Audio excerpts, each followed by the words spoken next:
राष्ट्रवादी काँग्रेसच्या दोन गटांमध्ये एकत्र येण्याच्या चर्चांवर खासदार निलेश लंके यांनी ठाम भूमिका मांडली आहे।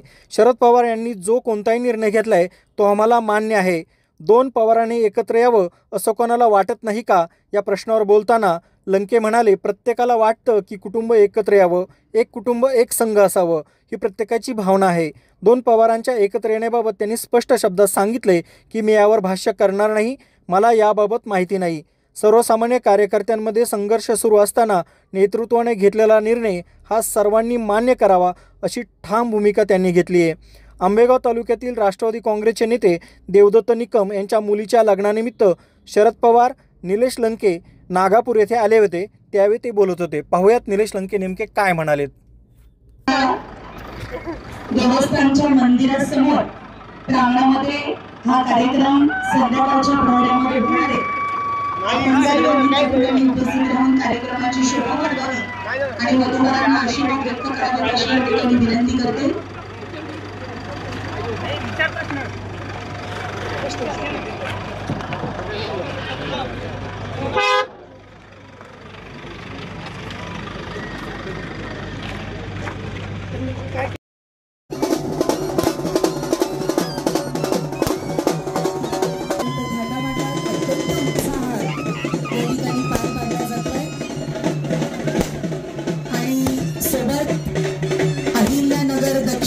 लोकप्रिय खासदार निलेश दादा लंके देखील या ठिकाणी उपस्थित होत आहेत।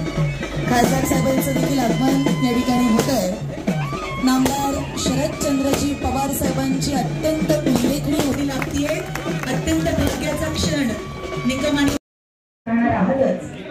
पण आता सर्वपक्षीय कार्यक्रम या ठिकाणी संपन्न आहे। संध्याकाळचा कार्यक्रम श्री क्षेत्र आपली व्यवस्था मुख्य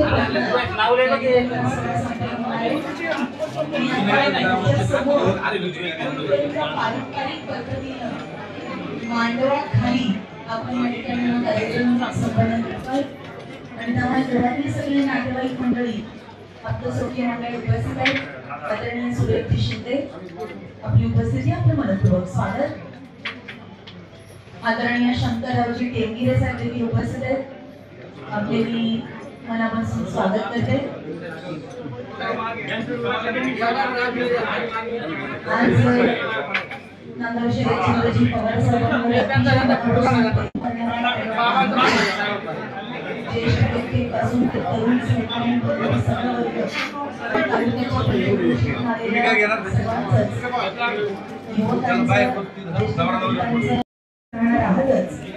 पण आता सर्वपक्षीय कार्यक्रम या ठिकाणी संपन्न आहे। संध्याकाळचा कार्यक्रम श्री क्षेत्र आपली व्यवस्था मुख्य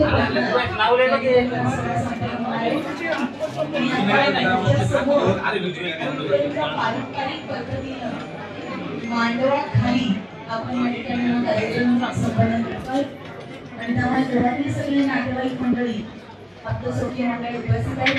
आदरणीय सुरेश शिंदे आपली उपस्थिती आपलं मनपूर्वक स्वागत। आदरणीय शंकररावजी टेंगिरे साहेब देखील उपस्थित आहेत, आपले मी मनापासून स्वागत करते। आज नामदार शरदचंद्रजी पवार साहेबांना ज्येष्ठ व्यक्तीपासून तरुण सर्वांपर्यंत सगळा वर्ग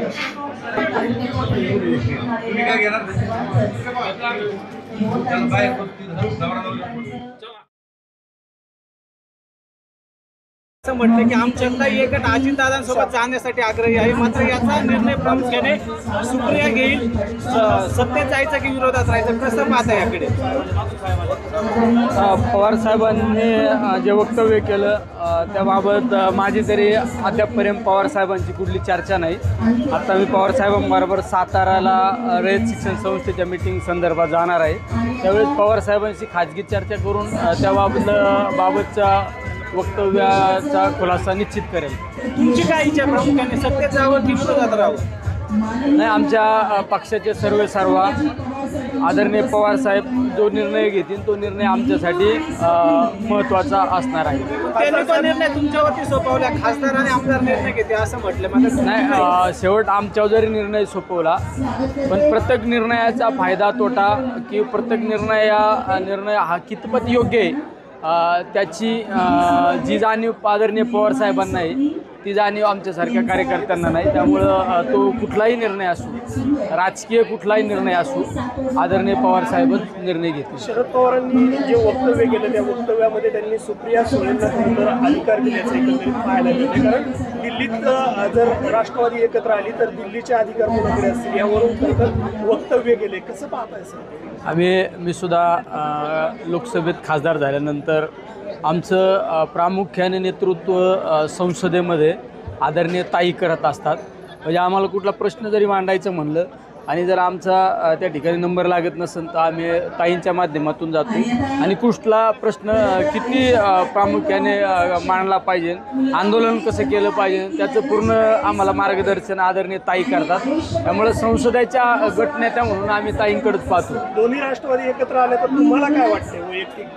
शेवटचा पवार साहेबांनी कुठला निर्णय जरी घेतला तो निर्णय आम्हाला सर्वांना मान्य आहे. रोहित पवार म्हणतात की काही प्रवृत्ती दोन पवारांना एकत्र येऊ देत नाही, प्रवृत्ती बोल नाही. आता रोहित पवारांशी माझ्या अशी काही चर्चा झाली नाही. कोण प्रवृत्ती काय आहे शेवट त्यांना काही गोष्टी जाणवल्या असतील, ते माझ्यासारख्या कार्यकर्त्याला माहीत नाही त्या गोष्टी. पण असं वाटत नाही का दोन पवारांनी एकत्र यावं? कोणाला वाटत नाही, प्रत्येकाला वाटतं ना. कुटुंब हे एकत्र राहिलं पाहिजे आणि प्रत्येकाची भावना असते. आपण कुठल्याही कुटुंबात सदस्याला असं वाटतं का कुटुंबात दोन भाग व्हावा, आपण ते राहावा, एक कुटुंब एक संघ राहावं, ही प्रत्येकाची भावना असते. कधी तो सेम पाहिला नाही त्या गोष्टीवर मी भाष्य करू शकत नाही. मला त्या गोष्टीबद्दलची काही कल्पना पण नाही. जर एक झालेलं तुम्हाला वाटतं की स्थानिक लेवलचे तिढे भेटतील, कारण की विरोधात लढले गेलेले राष्ट्रवादी अशी लढत झालेली आहे. स्थानिक लेवलला नेतृत्वाने एखादा कुठलाही निर्णय जरी घेतला तो नेतृत्वाचा निर्णय, आपल्या नेत्याचा निर्णय तो कार्यकर्त्यांना मान्य करावा लागतो, हे स्वाभाविक आहे. स्थानिक लेवलला संघर्ष मिटेल का? नेतृत्वानेच निर्णय घेतला तर स्थानिक लेवलला ते मिटूनच घ्यावं लागतं. गेल्या काही दिवसांमध्ये जर आपण पाहिलं तर निलेश लंकेंच्या वाऱ्या खरं तर शिरूर लोकसभेमध्ये वाढताना पाहायला मिळत आहे. कुठेतरी अमोल कोल्हे मतदारसंघामध्ये दिसत नाही अशी नेहमी टीका होतीये. तर निलेश लंकेंच्या वाऱ्या वाढताना दिसत आहेत शिरूर लोकसभेत. नाही वाऱ्या वगैरे माझ्या नाही वाढल्या. शिवजयंतीच्या आदल्या दिवशी आपण जी गड किल्ले संवर्धन स्वच्छता मोहीम सुरू केली त्याचा शुभारंभ शिवजयंतीच्या दिवशी आपण शिवनेरी या गडावर केला. आणि हा बऱ्यापैकी हा भाग माझ्या मतदारसंघाला, माझ्या जुन्या विधानसभा मतदारसंघाला नजदीक असल्यामुळं या भागातील बऱ्याच लोकांची मला विधानसभेला तिकडं मदत होत असते. हाजी टाकळी असा जो पट्टा आहे तो बऱ्यापैकी मला त्या ठिकाणी मदत करत असतो आणि या भागातील लोकांच्या सुखादुःखात सहभागी होणं हे माझं कर्तव्य आहे, ते पार पाडत असतो. आणि तुम्ही जे म्हणता अमोल कोल्हे साहेबांच्या बाबतीत, अमोल कोल्हे हे या मतदारसंघासाठी जो खासदार लाभला, तुम्ही सगळे नशिबाने अतिशय कार्यतत्परता आणि प्रत्येक गोष्टीला कसं मुळाशी जायला पाहिजे. बऱ्याच वेळा आपण फिरताना पाहतो, पण फिरताना न पाहता असताना त्याच्या मागल्या काही गोष्टीसुद्धा आपण अभ्यासल्या पाहिजे. या मतदारसंघाला वेगळ्या उंचीवर घेऊन जाण्याचं काम या भागातील खासदार अमोल कोल्हे साहेब करत असतात. त्यामुळं आमच्या 8मध्ये ताईंनंतर ज्याचं कोणाचं काम संसदेमध्ये पाहण्यासारखं असतं ते म्हणजे कोल्हे साहेबांचं आहे. खासदार पण ते एकदम उत्कृष्ट आहे. मात्र अमोल कोल्हेंनी जो नाशिकमध्ये प्रोग्राम घेतला होता त्या कार्यक्रमाला कुठेतरी ऐनवेळी गुंडाळावं लागलं. ही सगळी परिस्थिती असताना काँग्रेस पक्ष त्यांच्या पाठीमागे मला तो प्रोग्रामच माहित नाही. मला त्या गोष्टी अचानक तो कार्यक्रम रद्द करावा लागला, एवढा मोठा कार्यक्रम रद्द करावा लागला. मात्र राष्ट्रवादीचा कोणताही नेता खरं तर अमोल कोल्हेंच्या बाजूने नाही. मला ती गोष्ट माहित पण नाही. मी माहिती घेऊन सांगतो. कोल्हे साहेबांना मी कार्यक्रम संपल्यानंतर फोन करतो.